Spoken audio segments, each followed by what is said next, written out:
Today, the topic is about the catch. Now, if you already are a rower, you know exactly what I'm going to talk about. But if you're not a rower, this is what I mean. The rowing stroke has different phases. That, for example, is what we call the drive. That is what we call the recovery. There are many different aspects to this. And one specific phase I'm talking about is the beginning, the catch. Had the connection here. That is followed by the entire drive. That phase. There are a lot of misconceptions about the catch. You use your legs to send energy through the body. At that stage, energy goes through the body. The goal is to have your shoulders, visually speaking, stable, and your upper body, visually speaking, stable. Let me show you what I want and what I do not want. What I want is that. Stable, stable, stable. What I do not want is that. See that? Shooting the slides. That's the result of you using your legs too hard, too quickly, and without any feeling. The other thing I don't want is that. This is when you work against the legs that overpower the rest of the upper body. Let me show it again. A lot of people do that. What I want to convey is that the catch is not a solid connection once and then you have it. The catch consists of you moving until you find connection and then changing the game completely to you using body weight to persuade the flywheel or the boat to go faster. If you follow through with the idea that I just want to create a quick leg drive and body motion, you're going to yank, rip and pull, and that's not what rowing is all about. Rowing is a leverage game. It's a game of levers. Lever, lever, whatever you want to call it. It's being suspended heavy, and the tiniest bit of body motion should result in immediate boat speed. And if you want to achieve that, you need to suspend your body weight. Okay, we all know that. Remember the video I did with where I pulled my pickup truck? You suspend your body weight. Now, at the catch, you cannot suspend your body weight right away. Why? Here,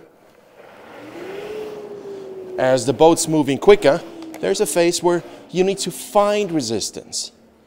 And a lot of us try to bridge that gap between you looking for resistance and then finding resistance by simply doing that, or that, or that, because we are impatient.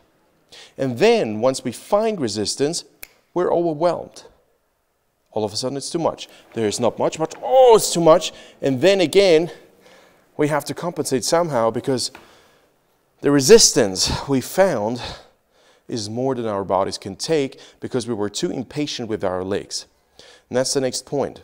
At the catch, the idea is to have your shoulders 80% positioned, and when you start the leg drive, you let him go 20% farther forward, or maybe 95% position and 5% farther forward. And you look for that resistance with your legs while patiently holding the shoulders and upper body stable and ready to give a tiny bit in the shoulder girdle, and then establishing suspension. So here at the catch, when a boat has a certain amount of speed, no, you cannot establish suspension. You're looking for it. You're looking for resistance. But then once you have it here, then you need to stay in your game. You need to stay in that position. And this is where you need to change from I move the blade to I suspend my weight. So I move my blade, I suspend my weight and be heavy. That's what we want to achieve. Very, very important to distinguish. Now on a byrow, that gap is almost nothing. This entire thing is built like a Swiss watch. See, that's all the play there is. All on an almost 1 meter lever. This is 86 centimeters. On an 86 centimeter lever, that's all you've got. This is so much less than in the boat. In the boat, when the oars and the oar lock, there's a lot of play, a lot of it. But we don't feel it because we dig too deep with our blades. But if we catch properly, there's a phase from us connecting our speed, the blade speed, with the boat speed. So it's one, we don't interrupt it. And then once we have connection, then we need to stay in our position and hold it and say, oh, now I'm heavy, and I use leverage. I hope I was able to make this clear. If you want to join the Saturday classes, it's aramtraining.com. This is where I work on these things very specifically. The idea is when you are at the finish, here, there, minimum body motion, maximum effect. This is the most important thing. This is what I'm looking for. We don't have that much body motion available, especially not when you're going 30 strokes a minute. And it's how much body motion you want to do. This is 27. How much body motion you want to do.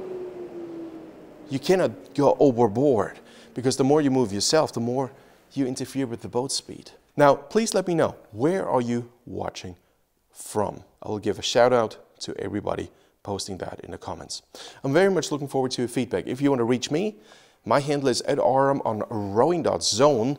This is where I get a lot of questions and I answer all of them. With that being said, if you want to learn more about that beautiful byrow Pro, it's made here in Vienna, Austria, and it's, I built it up. My entire adult life isn't that. So I think it's the world's best rowing machine, and I'm very proud of it, and everybody who owns one really enjoys it. With that being said, thank you very much for watching and sharing, and I see you in the very next video when I talk about the pause at the finish and why it is so important in low steady state. Have a good day. Bye-bye.